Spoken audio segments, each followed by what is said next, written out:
Record 26. The world does exist. Rash, 41 degrees centigrade.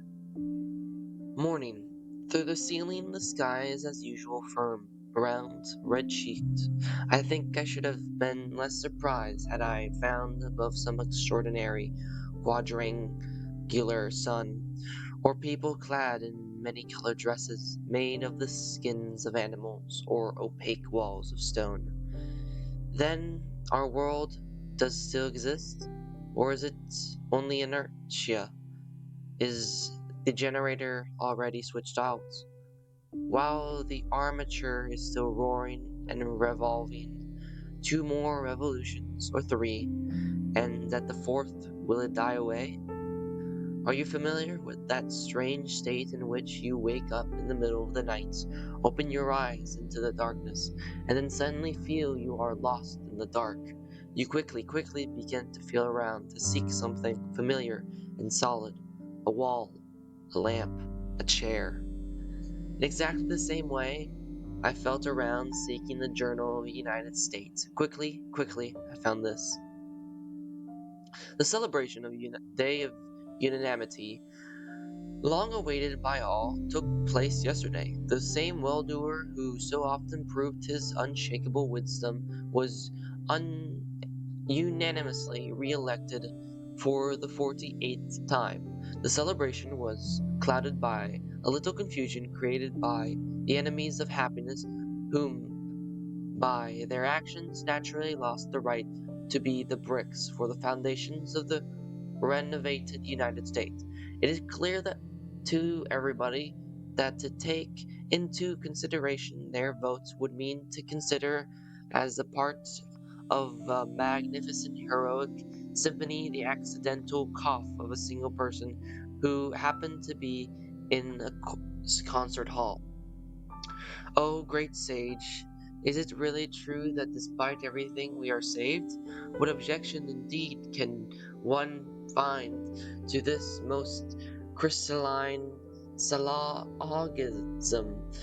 And further, one on a few more lines.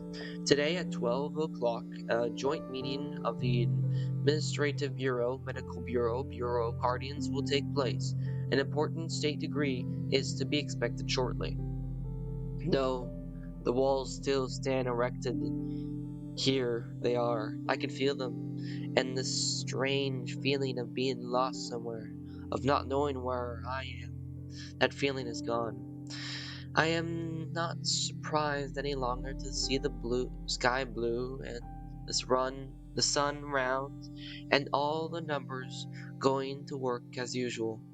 I walked along the avenue with a particularly firm, resounding step. It seemed to me that everyone else walked exactly like me, but at the crossing, on the turning the corner, I noticed people strangely shying away, going around the corner of a building sideways, as if a pipe had just burst in the wall, as if cold water were sprouting like a fountain on the sidewalk, and it was impossible to cross it. Another 5 or 10 steps, and I too felt a spurt of cold water that struck me and threw me from the sidewalk. At a height of approximately 2 meters, a quadrangular piece of paper was pasted to the wall, and on that piece of paper, unintelligible, poisonously green letters, Memphi, and under the paper, an S-like curved black and back and wing ears shaking with anger or emotion. His right arm lifted as high as possible, his left arm hopelessly stretched out backwards like a hurt wing. He was trying to jump high enough to reach the paper and tear it off, but he was unable to do so. He was a fraction of an inch too short. Probably every one of the papers by had the same thoughts. If I go to help him, I, only one of the many, will not think that I am guilty of something, and that I, therefore, anxious to, I must confess, I had that thought. But remembering how many times he had proved my real guardian angel, and how often he had saved me, I stepped towards him, and with courage, a warm assurance, I stretched out my hand and tore off the sheet. S turned. The little drills sank quickly into me to the bottom and found something there. When he lifted his left brow, winked down the wall where Memphi had been hanging a minute ago, the tail of his little smiles twinkled even with a certain pleasure which greatly surprised me. But why should I be surprised? A doctor always prefers a temperature 40 degrees Celsius and a rash to slow, languid rise of the temperature during the period of incubation of a disease.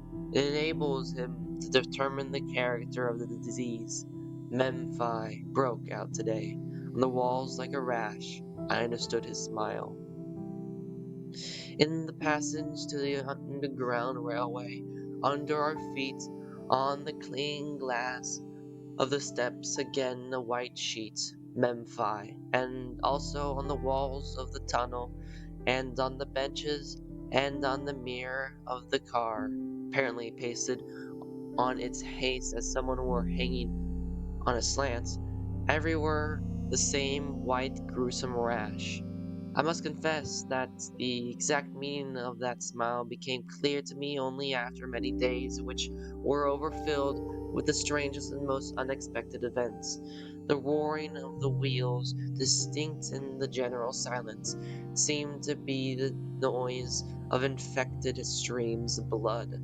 Some number was inadvertently touched on the shoulder, and he started so a package of papers fell out of his hands. To my left, another number was reading a paper, his eyes fixed always on the same line. The paper perceptibly trembled in his hands. I felt that everywhere, in the wheels, in the hands, in the newspaper, even in the eyelashes, the pulse was becoming more and more rapid. And I thought it probable that today, when I dashed 3:30 and I should find ourselves there, the temperature would rise to 39 degrees, 40 degrees, perhaps 41 degrees, and at the docks, the same silence filled with the buzzing of an invisible propeller. The lavs were silent as if brooding. Only the cranes were moving almost inaudibly as if on tiptoe, gliding, bending over, picking up with their tentacles the lumps of frozen air, and loading the tanks of the integral. We are already preparing the integral for a trial fight. Shall we have her up in a week? This was my question addressed to the second builder. His face is like a porcelain painted with sweet blue and tender pink little flowers, eyes and lips. But today, those little flowers looked faded and washed out. We were counting aloud when suddenly I broke off in the midst of a word and stopped, my mouth wide open, above the cupola. Above the blue lump lifted by the crane, there was a sacredly noticeable small white square. I felt my whole body trembling, perhaps with laughter. Yes, I myself heard my own laughter. Did you ever hear your own laughter? No, listen, I said. Imagine you are an ancient aeroplane. The altimeter shows 5,000 meters. A wing breaks. You are dashing down and on the way you calculate tomorrow from 12 to 2, from 2 to 6. and dinner at 5. Would it not be absurd? The little blue flowers again began to move and bulge out. What if I were made of glass, and he could have seen what was going on within me at that moment? If he knew that some 3 or 4 hours later. Record 27. No heading. It is impossible. I was alone in the endless corridors. In those same corridors, a mute, concrete sky. Water was dripping somewhere upon a stone. The familiar, heavy, opaque door, and the subdued noise from behind it. She said she would come out at 16 sharp. It was already 5 minutes, then 10, then 15 past 16. No one appeared. For a second I was my former self, horrified at the thought that the door might open. 5 more minutes, and if she does not come out. Water was dripping somewhere upon a stone. No one about. With melancholy pleasure I felt saved, and slowly I turned and walked back along the corridor. The trembling dots of the small lamps on the ceiling became dimmer and dimmer, and suddenly a quick rattle of a door behind me, quick steps softly echoing from the ceiling and the walls. It was she, light as a bird, panting somewhat from running. I knew you would be here. You would come. I knew you. The spears of her eyelashes moved apart to let me in, and how can I describe what effect the ancient, absurd, and wonderful rite was upon me when her lips touched mine? Can I find a formula to express the whirlwind which sweeps out of my soul everything save hers? Yes, yes, from my soul. You may laugh at me, if you will. She made an effort to raise her eyelids, and her slow words, too, came with an effort. No, now we must go. The door opened. Old worn steps, an unembraceably multicolored noise, whistling and lights. 24 hours have passed since then, and everything seems to have settled in me.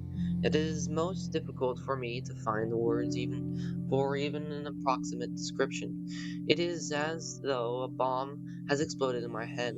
Open mouths, wings, shouts, leaves, words, stones, all of these after another in a heap. I remembered my first thought was fast back, for it was clear to me that while I was waiting there in the corridors, they somehow had blasted and destroyed the green wall, and from behind it everything rushed in and splashed over our city, which until then had been kept clean of the lower world. I must have said something of the sort to I-330. She laughed. No, we have simply come out beyond the green wall. Then I opened my eyes, and close to me, actually, I saw those very things which until then not a single living number had ever seen otherwise, then depreciated 1,000 times, dim and hazy through the cloudy glass of the wall. The sun, it was no longer our light, evenly diffused over the mirror surface of the pavement. It seemed an accumulation of living fragments, of incessantly oscillating dizzy spots which blinded the eyes, and the trees like candles rising into the very sky, or like spiders which squatted upon the earth supported by their clumsy paws, or like mute green fountains, and all this was moving, jumping, rustling. Under my feet some strange little ball was crawling. I stood as though rooted to the ground. I was unable to take a step because under my foot there was not an even plane.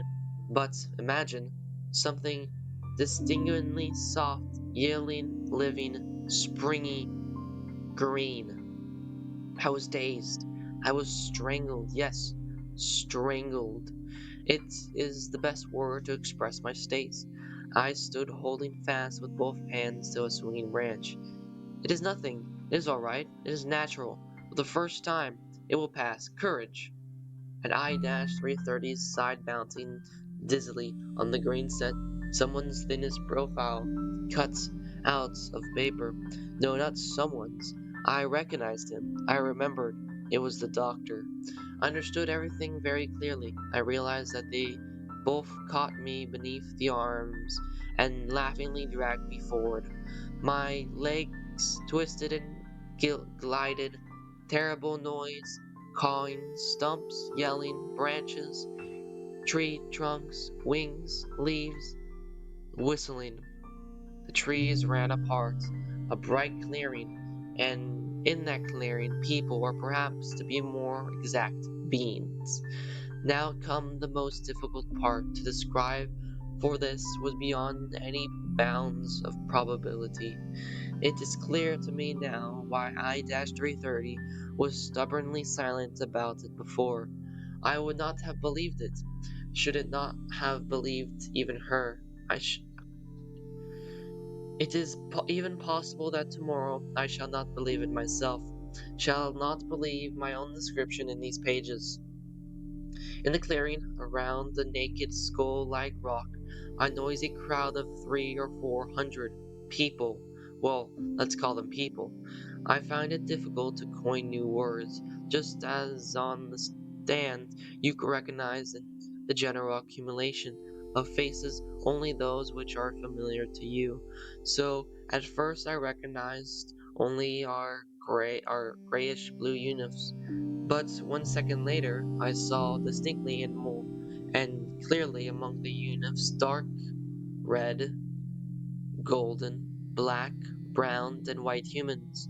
Apparently, they were humans. None of them had any clothes on, and their bodies were covered with short, glistening hair, like that which may be seen on the stuffed horse at the prehistoric museum.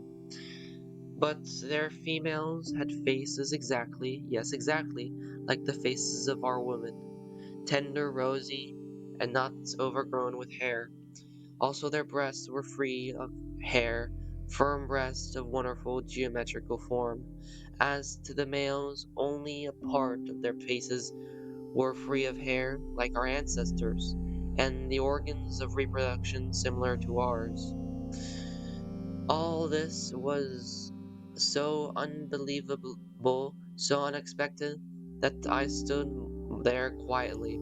I asserted positively that I stood quietly, and looked around like a scale, overloaded in one side sufficiently, and then you may gently put on the other as much as you will, the arrow will not move.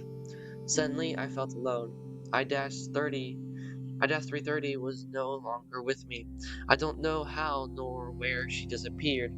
Around me were only those with their hair glistening like silk in the sunlight. I caught someone's warm, strong, dark shoulder.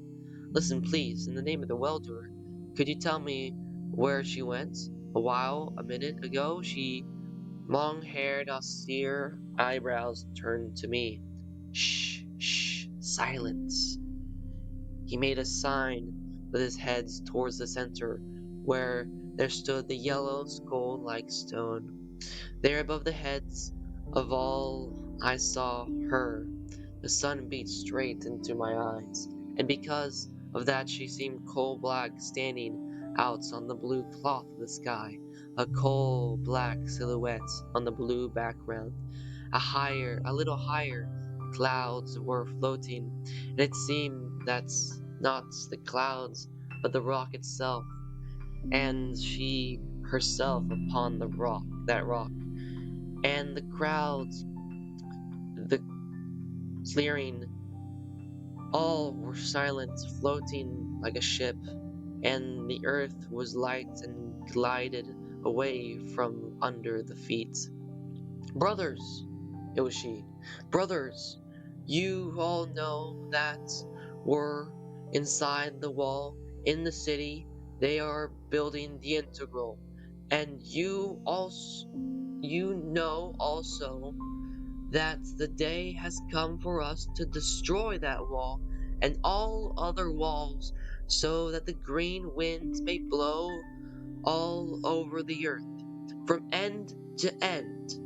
But the integral is going to take these walls up into the heights to the thousands of other worlds, which every evening whisper to us with their lights through the black leaves of night. Waves and foam and winds were beating the rock. Down with the integral! Down! No, brothers, not down. The integral must be ours, and it shall be ours. On the day when it first sets sail into the sky, we shall be on board, for the builder of the integral is with us.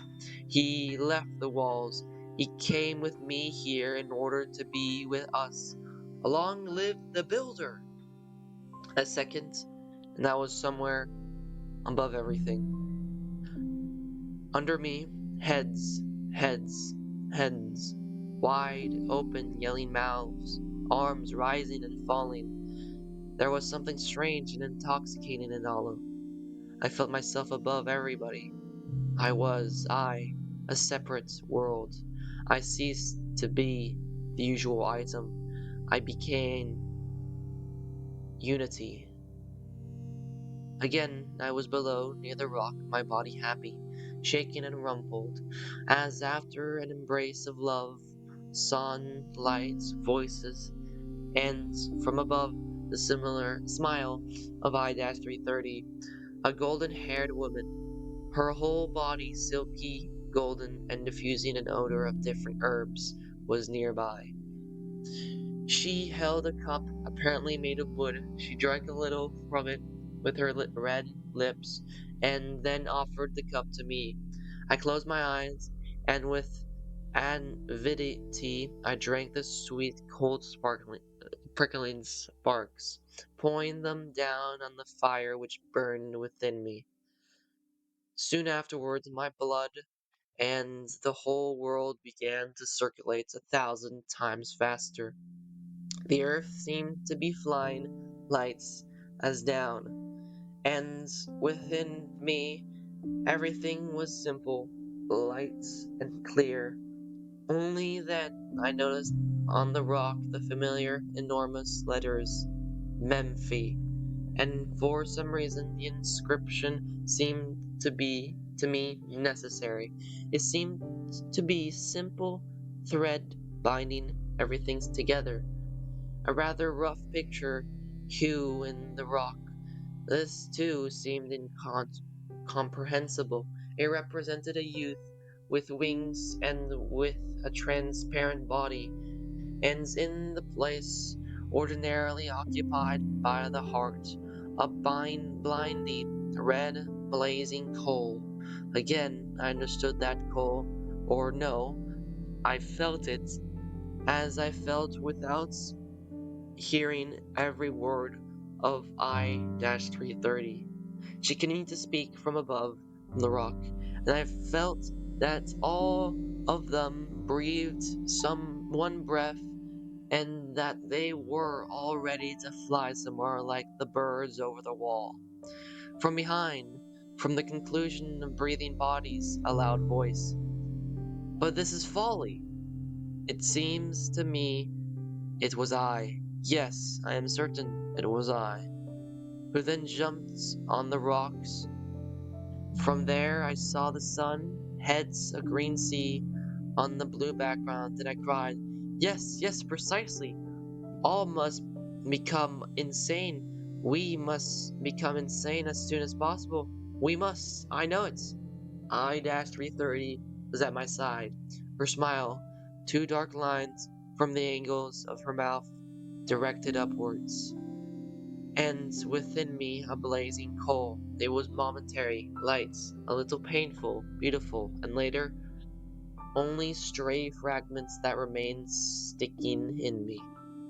Very low and slowly a bird was moving. I saw it was living. Like me, it was turning its head now to the right and then the left like a human being, and its round black eyes screwed themselves into me. Then a human back glistening with fur the color of ancient ivory. A mosquito crawling on that back. A mosquito with tiny, transparent wings. The back twitched to chase the mosquito away. It twitched again, and yet another thing, a shadow from the leaves, a woven net-like shadow. Some lay in that shadow, chewing something familiar to the legendary food of the ancients, a long, yellow fruit, and a piece of something dark. They put something of it in my hand, and it seemed droll to me, for I did not know whether I might eat it or not. And again, a crowd, heads, legs, arms, mouths, faces appearing for a second and disappearing like bursting bubbles. For a second it appeared, or perhaps it was an hallucination, the transparent, flying wing ears. With all my might I pressed the hand of I-30. She turned to me. What is the matter? He is here. I thought I... Who? S-, a second ago, in the crowd. The ends of the coal-black brown brows moved to the temples. A smile like a triangle, shaped sharp triangle. I could not see clearly why she smiled. How could she smile? But you understand, I'd asked already. Don't you? You understand what it means? If he or one of us is here, you're funny. How could it ever enter the head of those within the walls that you are here? Remember, take yourself. Did you ever think it was possible? They are busy hunting us there. Let them. You are delirious. Her smile was light and cheerful, and I too was smiling. The earth was drunken, cheerful, light, floating. Record 28. Both of them, entropy and energy, the opaque part of the body. If your world is similar to the world of the ancients, then you may easily imagine that one day and you suddenly come upon a sixth or seventh continent, upon some Atlantis, and you find there unheard of cities, labyrinths, people flying through the air without the aid of wings or arrows, stones lifted into the sky by the power of a gaze. In brief, imagine that you see things that cannot come to your mind, even if you suffer from dream sickness. That is how I feel now, for you must understand that no one has ever gone beyond the Green Wall since the 200 Years' War. As I already have told you, I know that it is my duty to you, my unknown friends, to give more details about the unsuspected strange world which opened to me yesterday, but for the time being I am unable to return to that subject. Everything is so novel it is like a rainstorm, and I am not big enough to collect it all. I spread out the folds of my uniform, my palms, and yet pale folds splash past me, and only drops can reach these pages. At first I heard behind me, behind the door, a loud voice. I recognized her voice. The voice of I-330, tense, metallic, and another one, almost inflexible, like a wooden ruler. The voice of U-. Then the door came open with a crack and both of them shot into the room. Shot is the right word. I-330 put her hand on the back of my armchair and smiled over her shoulder, but only with her teeth. At U-, I should not care to stand before such a smile. Listen, she said to me, this woman seems to have made it her business to guard you from me like a little child. Is it with your permission? But he is a child, yes. That is why he does not notice that it is only in order, that all this is only a foul game. Yes, and it is my duty. For a second, in the mirror, the broken, trembling line of brows, I leaped, controlling with difficulty the other self within me, the one with the hairy fist, with difficulty, pushing every word through my teeth. I cried straight into her face, into her gills, very gills. Get out of here at once! Out! At once! The gills swelled at first into brick red lumps, then fell and became gray. She opened her mouth to say something, but without a word she slammed it shut and went out. I threw myself towards I-330. Never, never I forgive myself. She dared. But you don't think, do you, that she... This is all because she wants to register on me, but Fortunately, she will not have time for that now. Besides, even 1,000 like her, I don't care. I know you will not believe that 1,000, but only me. For after all that happened yesterday, I am all yours, all, to the very end, as you wanted it. I am in your hands. You can now at any moment. What at any moment? But I understood. I understood what. My blood rushed to my ears and cheeks. Don't speak about that. You must never speak of that. The other, I, my former self. But now, how do I know? Man is like a novel. Up to the last page, one does not know what the end will be. It would not be worth reading otherwise. She was stroking my head. I could not see her face, but I could tell by her voice that she was looking somewhere far off into the distance. She hooked herself to that cloud which was floating silently, slowly. No one knows where to. Suddenly, she pushed me away with her hand, firmly but tenderly. Listen, I came to tell you that perhaps we are now our last days. You know, don't you, that all auditoriums are to be closed after tonight. Closed? Yes, I passed by and saw that all the auditoriums preparations are going on. Tables, medics, all in white. But what does it all mean? I don't know. Nobody knows as yet. What that is the worst part, the worst of it. I only feel the current is on, the spark is jumping, and if not today, then tomorrow. Yet perhaps they will not have time. For a long while, I have ceased to understand who are they and who we. I do not understand what I want. Do I want them to have or not to have enough time? One thing is clear to me. I-330 is now on the very edge, and in 1 second more.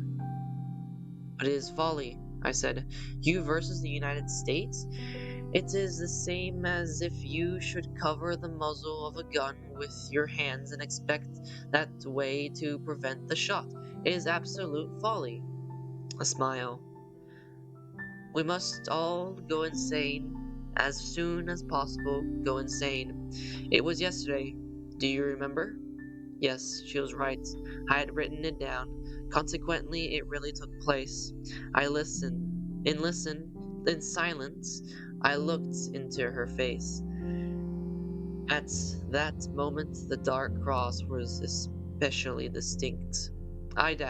Dear, before it is too late, if you want, I'll leave everything. I'll forget everything, and we'll go there beyond the wall to them. I do not even know who they are. She shook her head. Through the dark windows of her eyes, I saw within her a flaming oven, sparks, tongues of flame, above them a heap of dry, tarry wood. It was clear to me that it was too late. My words could be of no avail. She stood up. She would soon leave. Perhaps these were the last days, or the last minutes. I grasped her hand. No, stay a little longer. For the sake. She slowly lifted my hands towards the light. my hairy paws, which I detest. I wanted to withdraw it, but she held it tightly. Your hand. You undoubtedly don't know, and very few do know, that women from here occasionally used to fall in love with them. Probably there are in you a few drops of that blood, of the sun and the woods. Perhaps that is why I. Silence. It was so strange because of that silence, because of an emptiness, of nothing. My heart should beat so wildly. I cried, "Ah, you shall not go yet. You shall not go until you tell me about them, for you love them, and I do not know even who they are, nor where they come from." Who are they? The half we have lost. H2 and O, two halves. But in order to get water, H2O, creeks, seas, waterfalls, storms, it is necessary that those two halves be united. I distinctly remember every moment of hers. I remember she picked up a glass triangle from my table, and while talking, she pressed its edge against her cheek. A white scar would appear, then it would fill again and become pink and disappear. And it is strange that I cannot remember her words, especially the beginning of the story. I remember only different images and colors. At first, I remember she told me about 200 years' war, red color on the green of the grass, on the dark clay, on the pale blue of the snow. Everywhere red ditches that would not become dry. Then yellow, yellow grass burned by the sun, yellow naked wild men and wild dogs, side by side near swollen cadavers of dogs or perhaps of men. All this certainly beyond the walls, for the city was already the victor, and it possessed already the present day petroleum food. And at night, down from the sky, heavy black folds. The fold would swing over the wood, the villages, blackish red snow, columns of smoke, a dull moaning, endless strings of people driven into the city to be saved by force and to be whipped into happiness. You knew almost all this? Yes, almost. But you did not know, and only a few did, that a small part of them remained together and stayed to live beyond the wall. Being naked, they went into the woods. They learned from the trees, beasts, birds, flowers, and sun. Hair soon grew over their bodies, but under that hair they preserved their warm red blood. With you it was worse. Numbers covered your bodies. Numbers crawled over you like lice. One ought to strip you of everything, and naked you ought to be driven into the woods. You ought to learn how to tremble with fear, with joy, with wild anger, with cold. You should pray to fire. And we, Memphi, we want. Wait a minute. Memphi? What does it mean? Memphi. It is from Memphisto. You remember there on the rock the figure of the youth? Or no, I shall explain it to you in your own language, and you will understand better. There are two forces in the world, entropy and energy. One leads into bliss, quietude, to happy equilibrium, the other to destruction of equilibrium, to torturing perpetual motion. Our, or rather your ancestor, the Christians, worshipped entropy like God. But we are not Christians. At that moment, a slight whisper was suddenly heard, a knock at the door, and in rushed that flattened man with the forehead low over his eyes, who several times had brought me notes from I-30. He ran straight to us, stopped, panting like an air pump, and could not say a word, as he must have been running at top speed. But tell me, what happened? What has happened? I-330, grasping my hands. They are coming, panted the air pump, with guards. And them, that's his name, the hunchback. S-dash? Yes. They're in the house by this time. They'll be here. Quick, quick. Nonsense. We have time. I-330 was laughing, cheerful sparks in her eyes. It was either absurd, senseless, courage, or Else there was something I did not understand. I dashed, dear, for the sake of the well-doer, you must understand that this, for the sake of the well-doer, the sharp triangle smile. Well, well, for my sake, I implore you. Oh yes, I want to talk to you about some other matters. Well, never mind. We'll talk about them tomorrow. And cheerfully, yes, cheerfully, she nodded to me. The other came out for a second from under his forehead, yawning, and nodded also. I was alone. Quick, to my desk. I opened the manuscript, took the pen so that they should find me at this work, which is for the benefit of the United States. Suddenly, I felt every hair on my head living, separated, moving. What if they should read? Even one page of these most recently written? Motionless, I sat at the table, but everything around me seemed to be moving, as if the less than microscopic movements of the atoms suddenly were magnified millions of times, and I saw the walls trembling, my pen trembling, and the letters swinging and fusing together. To hide them, but where? Glass all around to burn them? But they would notice the fire through the corridor and the neighboring room. Beside, I felt unable. I felt too weak to destroy this torturing and perhaps dearest piece of my own self. Voices from a distance, from the corridor, and steps. I had only time to snatch a handful of pages and put them under me. And then, as if to the soldered to the armchair, every atom of which was quivering, I remained still, while the floor under my feet rolled like the deck of a ship, up and down, all shrunk together and hidden under the awning of my forehead, like that messenger. I watched them stealthily. They were going from room to room, beginning at the right end of the corridor, nearer, nearer. I saw them that some sat in their rooms, torpid like me. Others would jump up and open their doors wide, lucky ones. If only I too could. The well-doer is the most perfect fumigation humanity needs. Consequently, no persistasis of the organism of the United States could. I was writing this nonsense, pressing my trembling pen forward and lower, my head bent over the table, and within me some sort of crazy forge. With my back I was listening, and I heard the click of the doorknob, a current of fresh air. My armchair was dancing a mad dance. Only then, and even with a with difficulty, I tore myself away from the page, turned my head in the direction of the newcomers. How difficult is it to play a foul game?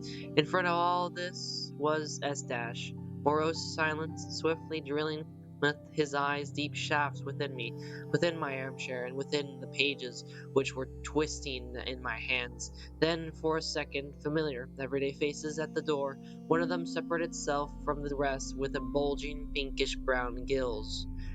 At once I recalled everything that happened in the same room half an hour ago, and it was clear to me that they would presently. All my being was shivering, shriveling, and pulsating in the unfortunately opaque part of my body with which I was covering the manuscript. U dash came up to S dash, gently plucked his sleeve, and said in a low voice, "This is D-503, the builder of the Interroll. You have probably heard of him. He is always like that, at his desk, does not spare himself at all." And I thought, what a dear, wonderful woman. S dash slid up to me, bent over my shoulders towards the table. I covered the lines I had written with my elbow, but she shouted severely, "Show us at once what you have there, please." Crying with shame, I held out the sheet of paper. He read it over, and I noticed a tiny smile jump out of his eyes, jump down his face, and slightly wiggling its tail, perch upon the right angle of his mouth. Somewhat ambiguous, yet, well, you may continue. We shall not disturb you any more. He went splashing towards the door, if in a ditch of water. With every step of his, I felt coming back to me my legs, my arms, my fingers, my soul again temperature distributed itself evenly over my whole body. I breathed. The last thing, you dash lingered in my room to come back to me and say in my very ear in a whisper, "It is lucky for you that I I did not understand. What did she mean by that? The same evening I learned that they led away three numbers, although nobody speaks out loud about that or about anything that happened. This ostensible silence is due to the educational influence of the guardians who are ever present among us. Conversations deal chiefly with the quick fall of the barometer and the forthcoming change in the weather. Record 29. Threads on the face, sprouts, and unnatural compression. It is strange the barometer continues to fall, yet there is no wind. There is quiet. Above the storm, which we do not yet hear, has begun. The clouds are rushing with a terrific speed. There are few of them as yet, desperate fragments. It is as if there above us an unknown city were being destroyed, and pieces of walls and towers were rushing down, coming nearer and nearer with terrific speed. But it will take some days of rushing through the blue infinite before they reach the bottom. That is us, below. And below there is silence. There are thin, incomprehensible, almost invisible threads in the air. Every autumn they are brought here, and beyond the wall they float slowly, and suddenly you feel something foreign and invisible on your face. You want to brush it off, but no, you cannot rid yourself of it. You feel it especially near the green wall where I was this morning. I-330 made an appointment with me to meet her in the ancient house in that apartment of ours. I was not far from the red rust opaque mass of the ancient house when I heard behind me short, hasty steps and rapid breathing. I turned around and saw O-90 trying to catch up to me. She seemed strangely and perfectly rounded. Her arms and breast, her whole body, so similar to me, was rounded out, stretching her uniform. It seemed as though it would soon tear the thin cloth and come out into the sun, into the light. I think that there, in the green debris in springtime, the unseen sprouts try thus to tear their way through the ground in order to emit their branches and leaves and to bloom. For a few seconds she shone into my face with the blue eyes in silence. I saw you on the day of unanimity. I saw you too. I at once remembered. Below in the narrow passage she had stood, pressing herself to the wall, protecting her abdomen with her arms so automatically. I glanced now at her abdomen, which rounded the uniform. She must have noticed, for she became pink and with rosy smile. "I'm so happy, so happy. I'm full of, you understand, I walk and I hear nothing around me. And all the while I listened within me. I was silent. Something foreign was shadowing my face, and I was unable to rid myself of it. Suddenly, all shining, light blue, she caught my hand. I felt her lips upon it. It was for the first time in my life. It was some ancient caress as yet unknown to me, and I was so ashamed and it pained me so much that I swiftly, I think even roughly, pulled my hand away. "Listen, you are crazy, it seems, and anyway, what are you doing? What are you happy about? Is it possible that you forget what is ahead of you? If not now, then within a month or two." Her light went out, her roundness sagged and shrank, and in my heart an unpleasant, even painful comprehension mixed with pity.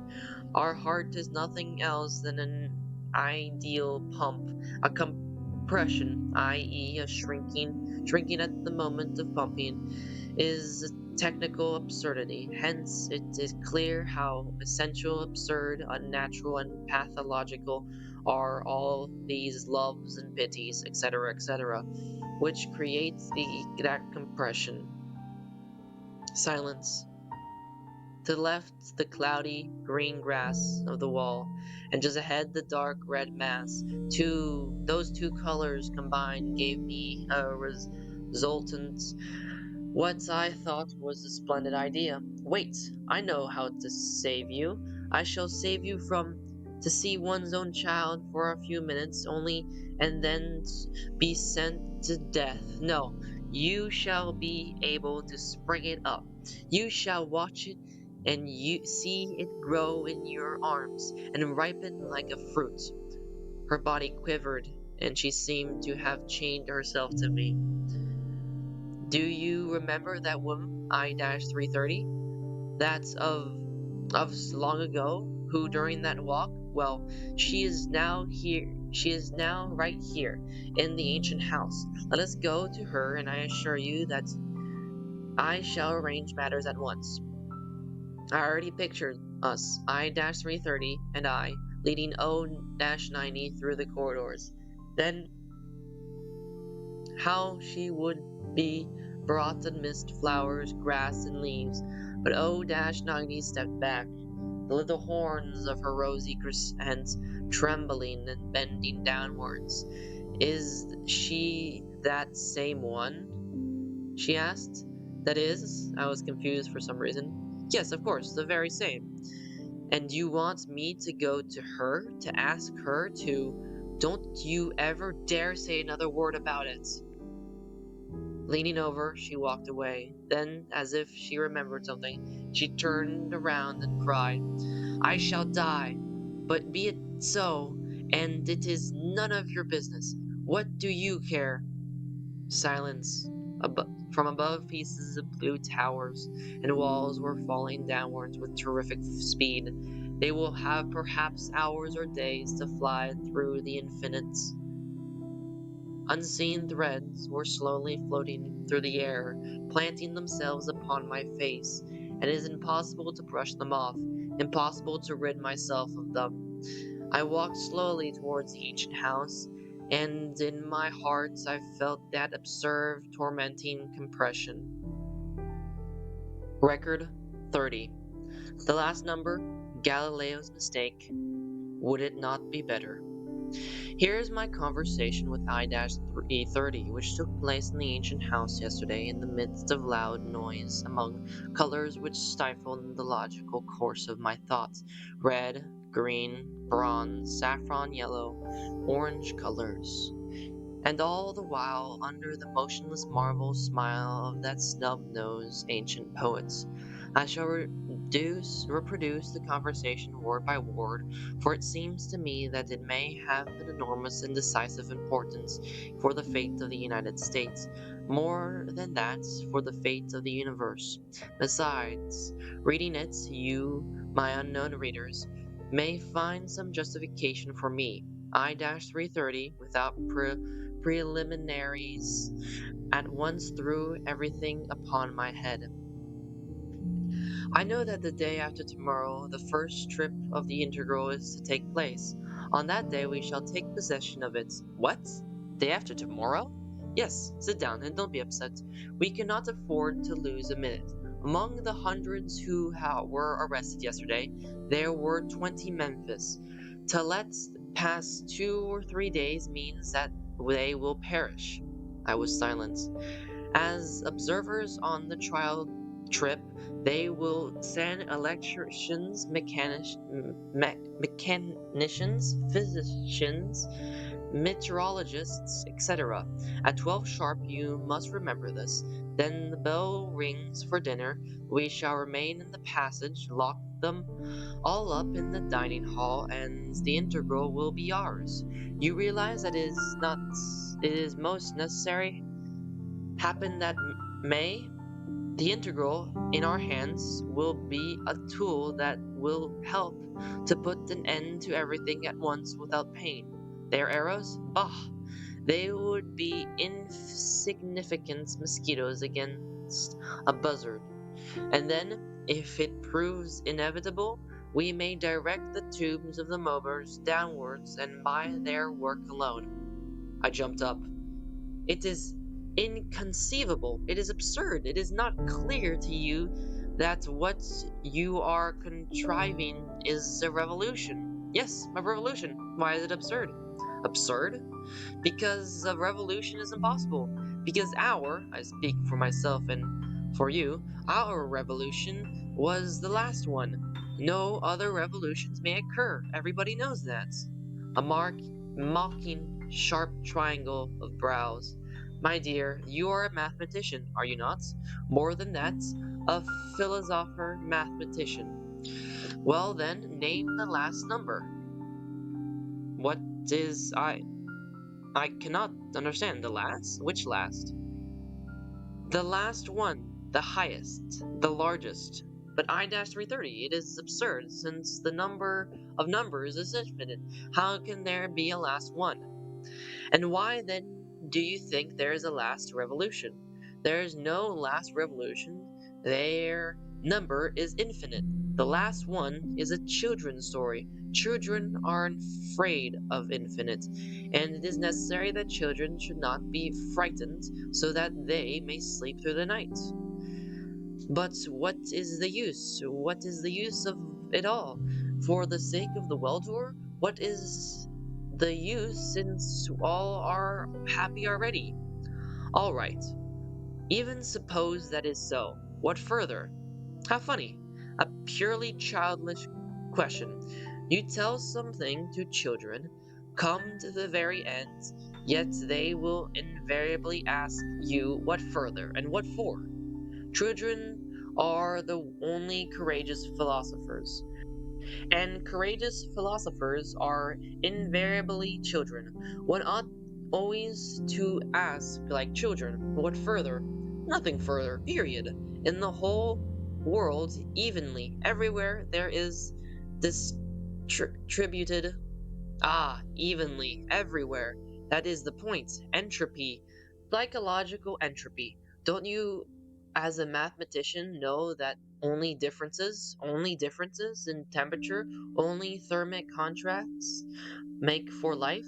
And if all over the world there are evenly warm or evenly cold bodies, they must be pushed off in order to get flame explosions, and we shall push. But I-330, please realize that our ancestors during the 200 years war did exactly that. Oh, they were right, 1,000 times right. They did one wrong thing, however. Later they began to believe that they were the last number, a number that does not exist in nature. Their mistake was the mistake of Galileo. He was right in that the earth revolves around the sun, but he did not know that our whole solar system revolves about some other center. He did not know that the real, not relative, orbit of the Earth is not a naive circle. And you, the Menthvi? We, for the time being, we know that there is no last number. We may forget that someday, of course. We shall certainly forget it when we grow old, as everything inevitably grows old. Then we shall inevitably fall like autumn leaves from the trees, like you the day after tomorrow. No, no, dear, not you personally. You are with us. Are you not? Are you with us? Flaming, stormy, sparkling. I never before had seen her in such a state. She embraced me with her whole self. I disappeared. Her last word, looking steadily, deeply into my eyes. Then, do not forget, at 12 o'clock sharp. And I answered, yes, I remember. She left. I was alone amidst the rebellious multi-voice commotion of blue, red, green, saffron yellow, and orange. Yes, at 12. Suddenly, a feeling of something foreign on my face, of something implanted that could not be brushed off. Suddenly, yesterday morning, and U dash, and all she shouted into the face of I dash 330. Why? How absurd! I hastened to get out of the house and home. Home. Somewhere behind me I heard the chattering of birds beyond the wall, and ahead of me in the setting sun the balls of cupolas made of red crystallized fire, enormous flaming cubes, houses, and the sharp point of the accumulating tower high in the sky like a paralyzed streak of light. And all this imperceptible, most geometric beauty? Shall I myself, with my hands? Is there no way out, no path, no trail? I passed by an auditorium. I do not recall its number. Inside, the benches were stacked along the walls. In the middle, tables covered the snow-white glass sheets, with pink stains of sunny blood on the whites. Was foreshadowed in all that some unknown and therefore alarming tomorrow. It is unnatural for a thinking and seeing human being to live among irregularities, unknown X's. If suddenly your eyes were covered with a bandage and you were let go to feel around, to stumble, ever aware that someone very close to you is the borderline? One step only, and nothing but a compressed, smothered piece of flesh will be left of you. I now feel somewhat like that. And what if, without waiting for anything, I should just head down? Would it not be the only right thing to do? To disentangle everything at once?